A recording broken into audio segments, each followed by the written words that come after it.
Hello, welcome to my channel. I hope you enjoy listening to story. Je m'appelle Caroline, et j'avais 4 ans quand ma vie a changé à jamais. C'est à cet âge que ma petite sœur Élodie est née, et que je suis devenue invisible chez moi. Mes premiers souvenirs sont remplis du son de la voix d'Élodie. Dès ses 3 ans, elle était déjà la star de toutes les réunions de famille, perchée sur une chaise, chantant à tue-tête pendant que je servais les assiettes de toast que j'avais aidé maman à préparer. Elle avait cette voix douce et cristalline qui faisait s'arrêter tout le monde. Mes parents, Thierry et Linda, étaient persuadés qu'elle serait la prochaine Céline Dion. Caroline, va aider ta sœur à répéter ses gammes, disait maman sans même lever les yeux de son téléphone, occupée à filmer une énième vidéo de performance d'Élodie. Et assure-toi d'avoir fait la vaisselle avant. J'avais 8 ans. Élodie en avait 4. Tandis qu'elle tournoyait en tutu rose dans le salon, moi, j'apprenais à utiliser la machine à laver parce que maman était trop occupée à gérer les répétitions de sa petite star. Pourquoi je peux pas aller à l'anniversaire de Sarah? Ai-je demandé un samedi matin, à 12 ans. Parce qu'Élodie a un spectacle au centre culturel et qu'on a besoin de toi pour l'aider à changer de costume, répondit maman en soufflant. Mais j'ai promis à Sarah, ne sois pas égoïste, Caroline, coupa mon père. Ta sœur a besoin de toi. Elle a un vrai don. Contrairement à... Il s'interrompit. Mais j'avais compris. Contrairement à moi. Je me souviens parfaitement du jour où tout a basculé. Élodie avait 11 ans, moi 15. Elle était sortie au centre commercial avec ses amis, sans adultes. Un privilège auquel je n'avais jamais eu droit. Elles avaient passé l'après-midi à l'enseigne de glace, enchaînant les coupes comme un défi. Le lendemain matin, Élodie s'est réveillée avec un mal de gorge. En quelques heures, c'était devenu une angine sévère. Les médecins étaient formels, ses cordes vocales étaient endommagées. Elle ne chanterait peut-être plus jamais comme avant. J'étais dans la cuisine, en train de faire mes devoirs, quand ils sont revenus de l'hôpital. C'est de ta faute. Ahurl Maman. Tu es sa grande sœur, tu aurais dû la surveiller. Mais j'étais en train de faire le ménage, comme vous me l'avez demandé, aucune excuse. A crié mon père en frappant la table du plat de la main. Tu es privé de sortie pendant un mois. Pas de téléphone, pas de télé, rien. Peut-être que ça t'apprendra à être responsable. Ce soir-là, allongé dans le noir, j'ai fait une promesse. Un jour, je construirai une vie dans laquelle je ne serai plus jamais l'ombre de quelqu'un. Il ne me restait que quelques années à survivre dans cette maison où je n'étais qu'une servante, et un punching ball émotionnel. Les 3 années suivantes ont défilé dans un mélange de corvées, de reproches et de silence. Chaque fois qu'Élodie faisait une bêtise, sortir en cachette, sécher les cours, ou voler la carte bleue de maman, c'était moi qu'on punissait. Toujours. Un soir, j'ai posé sur la table de la cuisine une enveloppe contenant ma lettre d'admission à l'université de Strasbourg. C'était pendant le dîner, entre 2 bouchées de viande froide. Je savais qu'il ne pourrait pas fuir la discussion. C'est l'option la plus abordable, ai-je dit d'une voix calme. Les frais sont raisonnables, et j'ai obtenu une bourse partielle. On n'a pas les moyens, Caroline, répondit mon père sans lever les yeux de son assiette. Elodie Puffer.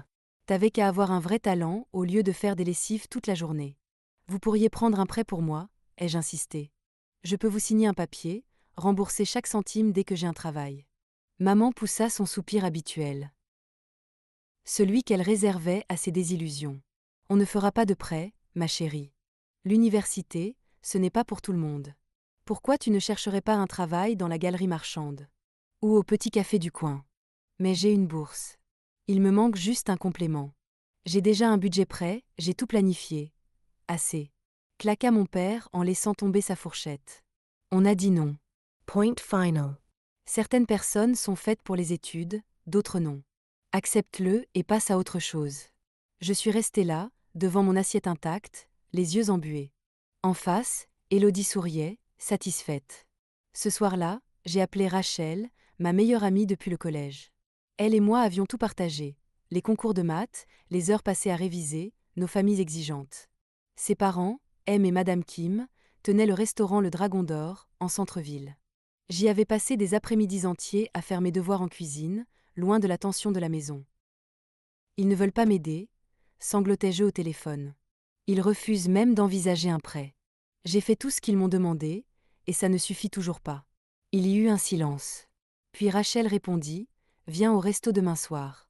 Mes parents veulent te parler. » Le lendemain, après la fermeture, je me suis retrouvée dans le bureau du restaurant, avec Rachel et ses parents. Madame qui me regarda droit dans les yeux. « Tu fais partie de notre famille, Caroline. On t'a vu grandir. M. Kim hoch à la tête. Rachel nous a tout raconté. Nous paierons ta scolarité. J'ai commencé à protester, mais il m'a coupé. Tu travailleras ici à mi-temps. Bon salaire, horaire flexible. Tu nous rembourseras petit à petit. Sans intérêt. C'est un investissement. Dans ton avenir. J'avais du mal à parler. Les larmes montaient. Mais ce n'était pas de tristesse cette fois. Quelques semaines plus tard, je déménageais dans ma chambre universitaire. Mes parents, ils ne se sont même pas levés quand j'ai porté mes valises. Trop occupés à organiser le prochain récital de piano d'Élodie, leur nouveau projet de reconversion pour leur étoile ternie. La voix d'Élodie s'était tue. J'avais commencé mes cours à la fac en journée et je travaillais le soir au Dragon d'Or, apprenant tout, du service en salle à la gestion des stocks. Un mardi, en pleine révision à la bibliothèque pendant ma 2e année, l'écran de mon téléphone s'est allumé. Maman. Je suis restée figée. Mon cœur battait trop vite. On ne s'était pas parlé depuis des mois. Coucou ma chérie, dit-elle d'une voix distraite, couverte par un bruit de fond, probablement Élodie en train de s'entraîner à quelque chose de nouveau. Je voulais juste prendre des nouvelles. Tu fais quoi ces temps-ci ? Je suis à la fac, ai-je répondu, m'attendant à ce qu'elle me parle d'argent, me demande comment je m'en sors sans leur aide. Ah, c'est bien, répondit-elle vaguement. Élodie a des notes excellentes dans ses cours avancés. On est tellement fiers. Elle se redécouvre depuis, enfin, tu sais. Aucune question sur mes études. Aucune inquiétude sur mes finances. Elle n'a même pas fait semblant de s'y intéresser. L'appel a duré moins de 2 minutes. Elle a raccroché sans même me dire au revoir. Pendant toute ma scolarité, je n'ai mis les pieds chez mes parents que pour les grandes fêtes. Et à chaque fois, le même scénario. La famille réunie autour de la table pendant qu'Élodie monopolisait la conversation, sous les regards admiratifs de mes parents. Moi, j'étais comme d'habitude en cuisine, à préparer les plats, à écouter les compliments volés autour d'elle depuis l'autre pièce. Mais le Thanksgiving de ma 3e année, ça a été différent. Je venais de sortir le gratin de patates douces du four quand tante Solange a demandé à maman quels étaient les plans d'Élodie pour ses études. On a économisé pendant des années, répondit fièrement maman. Son fonds pour l'université est prêt. Elle pourra aller là où elle veut. J'ai failli lâcher le plat. La chaleur a traversé mon gant de cuisine, mais ce n'était rien comparé à ce que je venais d'entendre. 2 ans plus tôt, il m'avait regardé droit dans les yeux en disant qu'il n'avait pas un centime. Et là, j'apprenais qu'ils avaient tout simplement gardé l'argent pour Élodie. Ce soir-là, dans ma chambre d'enfant, j'ai appelé Rachel en pleurant. Ils avaient l'argent, ai-je soufflé au téléphone. Ils l'avaient. Ils ont juste décidé que je n'en valais pas la peine. Alors prouve-leur le contraire, m'a-t-elle répondu. Tu es déjà en train de le faire. Elle avait raison. J'ai redoublé d'efforts. Études, travail au Dragon d'Or, gestion, inventaire, communication, je touchais à tout. À la fin de mon cursus, j'avais remboursé chaque centime au Kim, et j'avais appris à faire tourner un business de A à Z. Serveuse, chef de rang, assistante de direction, et toujours avec une moyenne de 3,9. Le dernier jour au restaurant, monsieur qui m'a appelé dans son bureau. Il m'a tendu une carte de visite. J'ai un ami chez Morgan et Chazot, au siège. Il cherche quelqu'un de fiable, de malin, de solide. Je lui ai parlé de toi. Il est très intéressé. Je lui ai raconté comment tu as refait notre système de stock, augmenté l'efficacité de 30%. Une semaine après l'obtention de mon diplôme, je posais mon sac dans mon propre bureau, chez Morgan et Chazot, en tailleur que j'avais payé moi-même. Sur la plaque de mon bureau, Caroline Marchand, analyste junior. 6 mois plus tard, je dirigeais une petite équipe. 1 an après mon embauche, j'avais reçu 2 promotions et je gérais des projets sous le regard attentif de la direction. À Noël, quelque chose m'a semblé étrange dès que j'ai garé la voiture devant la maison familiale. Pas de guirlande, pas de voiture dans la rue, pas de lumière dehors, juste la fenêtre du salon allumée. Maman a ouvert la porte en pull élimé, loin de ses habituelles robes pailletées des fêtes. Élodie ne vient pas ? Ai-je demandé en entrant dans la maison inhabituellement silencieuse. Elle fête avec ses amis, a-t-elle répondu en triturant ses mains. Les familles ont loué un chalet dans les Vosges. Très chic. La table, d'ordinaire recouverte de plats faits maison, ne comptait qu'un jambon sous vide et quelques boîtes micro-ondables. Pas de musique. Pas de rire. Pas de tante ou d'oncle bruyant. Papa était dans son fauteuil, l'air vieilli, fatigué. On a eu des difficultés, a murmuré maman. Elle a regardé papa, qui a hoché la tête. Un investissement n'a pas marché. Ton père a dû contracter un prêt. On a même dû en prendre un deuxième pour couvrir le premier. Alors, le Noël en famille, cette année, c'était pas dans le budget. Je les ai regardés, picorer tristement leurs assiettes en plastique. Ces gens qui m'avaient contrôlé, écrasé, ignoré pendant des années, semblaient petits, perdus. Attendez une seconde, ai-je dit en sortant mon téléphone. En 20 minutes, j'avais commandé un vrai repas de Noël dans un traiteur haut de gamme. Filet de bœuf, jambon glacé, purée à la truffe, légumes rôtis, 3 tartes différentes. La maison a commencé à sentir comme à l'époque. Mais cette fois, c'était moi qui offrais tout. Pendant le repas, maman n'a pas quitté des yeux ma montre, ni mon chemisier en soie, qui valait plus que leur facture d'électricité.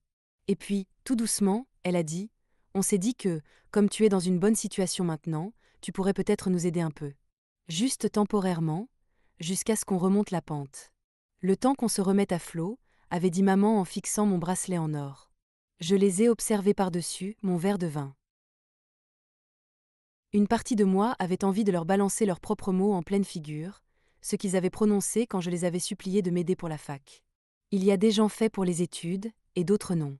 Mais en les regardant, si petits, si fatigués, je n'ai pas eu le cœur de le faire. Je peux vous ajouter une carte sur mon compte, ai-je entendu ma propre voix dire. Avec un plafond mensuel. Les yeux de maman se sont illuminés. Oh ma chérie, ce serait 1 000 € par mois, les jeux coupés. Pas un centime de plus. Ils ont hoché la tête, vite, plus que satisfaits. C'était bien au-delà de ce qu'ils espéraient, mais pour moi, c'était moins qu'une semaine de salaire. Quelques jours plus tard, la carte était livrée à maman. Ils ont promis d'être raisonnables, de respecter la limite. Et au début, ils l'ont été. Les dépenses restaient normales. Courses, factures, quelques petits restos. Rien d'excessif. Parfois, je voyais passer des achats dans l'ancien supermarché où j'avais bossé l'été de mes 17 ans pour économiser un peu. L'ironie me faisait à peine sourire. 2 ans ont passé. Et j'ai eu la naïveté de croire que tout s'arrangeait. La routine de cette aide financière avait adouci nos échanges. Maman m'appelait pour parler des factures, et ces discussions glissaient parfois vers des conversations plus humaines. J'y croyais presque. Même Élodie et moi avions recommencé à nous parler.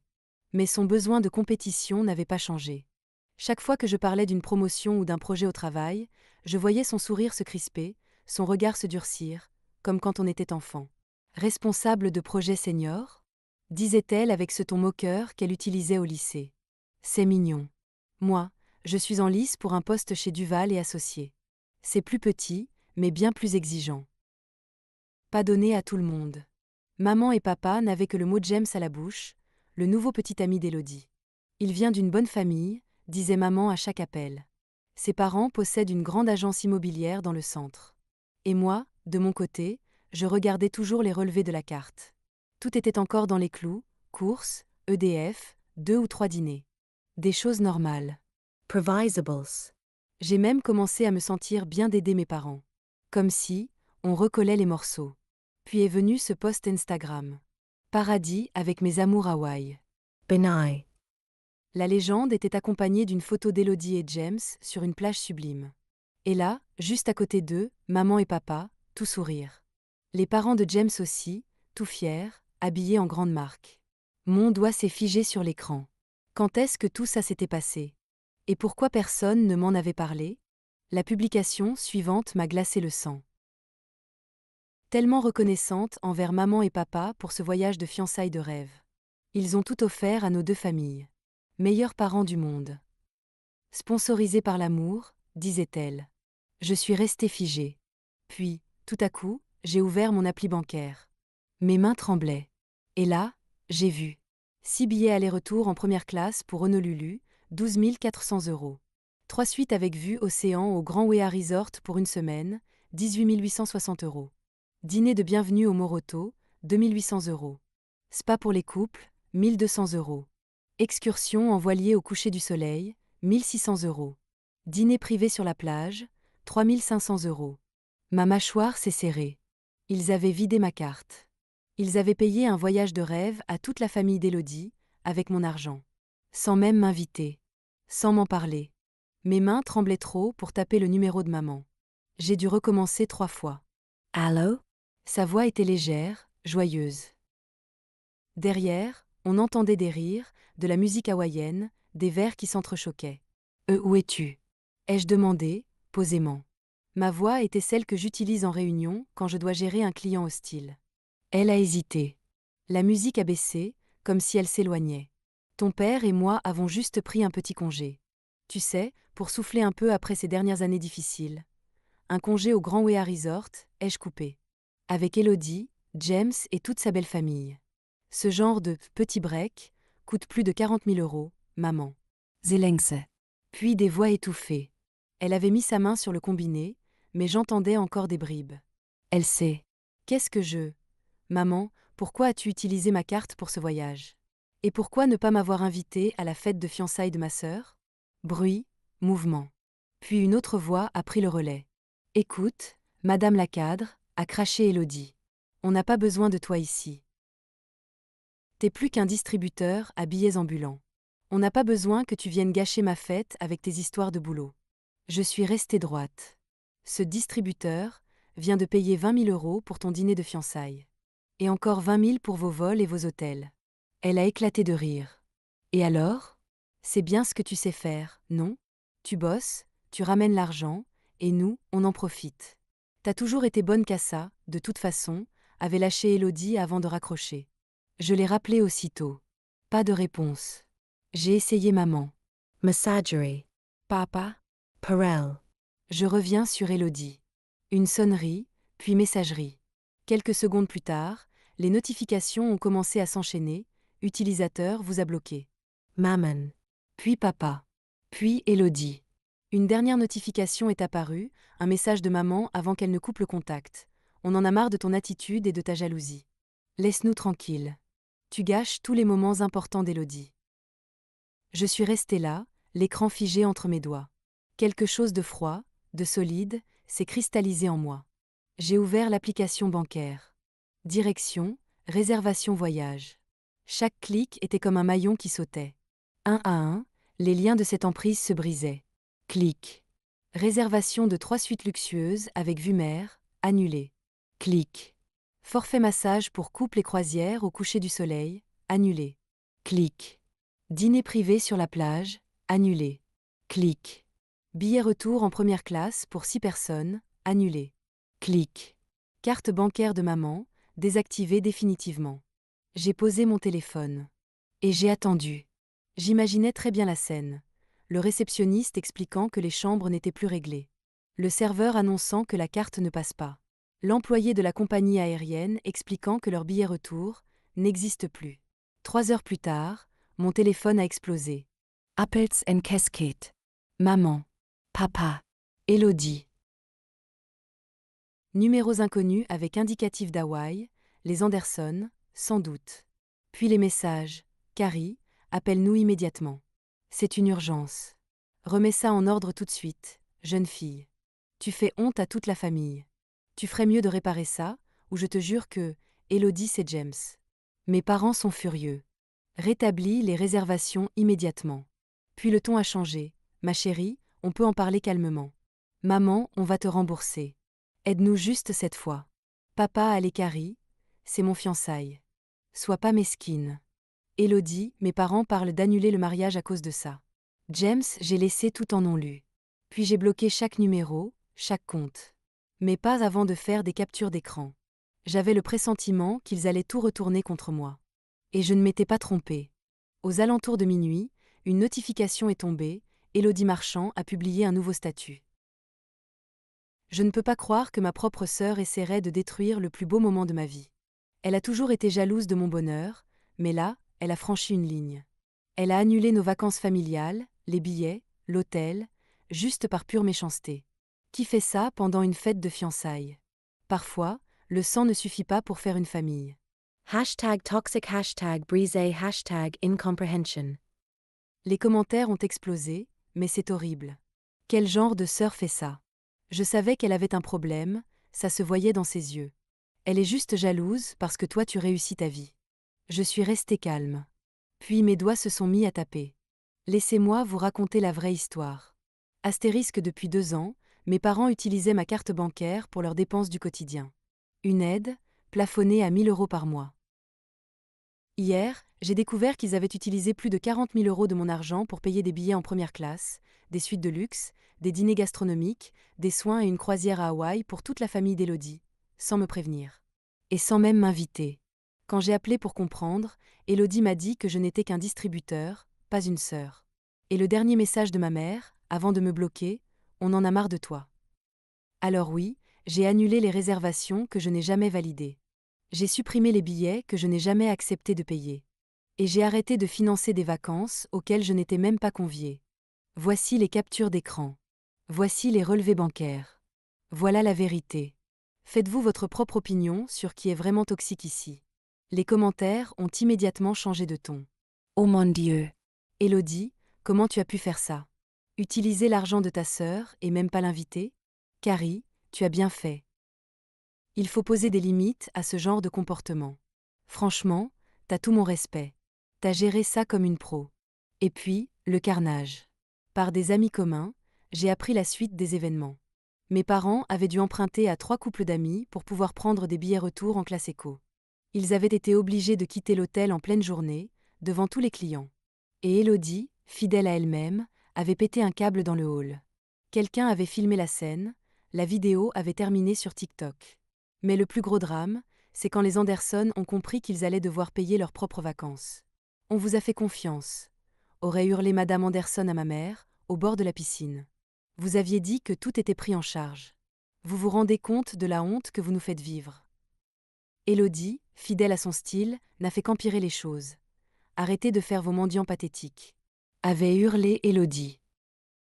Si vous pouvez même pas vous payer quelques nuits à Hawaï, alors peut-être que votre fils n'est pas assez bien pour notre famille.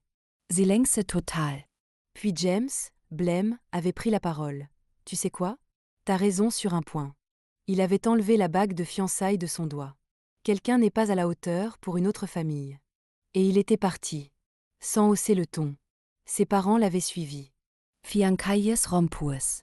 Mariage annulé. Rêve d'Élodie pulvérisé, pour une dernière arnaque qui avait trop duré. Une semaine après leur retour en France, le bruit sur ma porte a commencé. Carrie, ma chérie, s'il te plaît, ouvre-nous, sanglotait maman de l'autre côté du bois.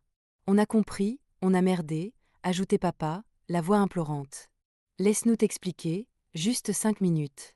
Moi, je restais figée sur mon canapé, écran de télé allumé mais muet, visage illuminé par le bleu froid des images en sourdine. Je n'ai pas bougé d'un millimètre. Pas un souffle. Rien. Ils ont insisté. 20 longues minutes de supplication, de culpabilisation, de petits tapements désespérés contre la porte. Puis le silence. Enfin. J'ai appris plus tard qu'ils avaient même tenté de soudoyer le gardien de l'immeuble pour qu'il les laisse monter, sous prétexte d'une urgence. Il m'a appelé pour vérifier. J'ai répondu simplement, ne les laissez plus jamais passer. Le soir même, Rachel est venue chez moi avec un sac de nouilles sautées du Dragon Doré. On a mangé sur le balcon, face aux toits éclairés de la ville. Tu sais que ton poste a été partagé dans des groupes de soutien aux victimes de familles toxiques? M'a-t-elle dit, les baguettes entre les doigts. Il y en a qui t'appellent carrément une héroïne. Une meuf qui pose ses limites et fait ce que tout le monde rêve de faire. Je pensais à toutes ces années. Tout ce temps passé à essayer de mériter leur amour. À prouver que je valais quelque chose. À balancer des milliers d'euros, croyant que ça allait enfin suffire pour qu'ils me voient comme leur fille, leur sœur. Pas comme leur carte bancaire. Je regardais un avion passer dans le ciel. Tu sais ce qui est fou? Ai-je murmuré. Pour la première fois de ma vie, je m'en fous. Je m'en fous de ce qu'ils pensent de moi. Je m'en fous s'ils regrettent. Je m'en fous même s'ils changent. Je suis juste, fatiguée. Et je suis partie pour de bon. Parce que le plus dur dans le fait de grandir, c'est pas juste apprendre à se débrouiller seul. C'est apprendre à partir. À tourner le dos. À couper ce fil invisible qui t'étrangle depuis toujours. J'ai passé ma vie à vivre dans l'ombre d'Élodie. Aujourd'hui, je marche en plein soleil.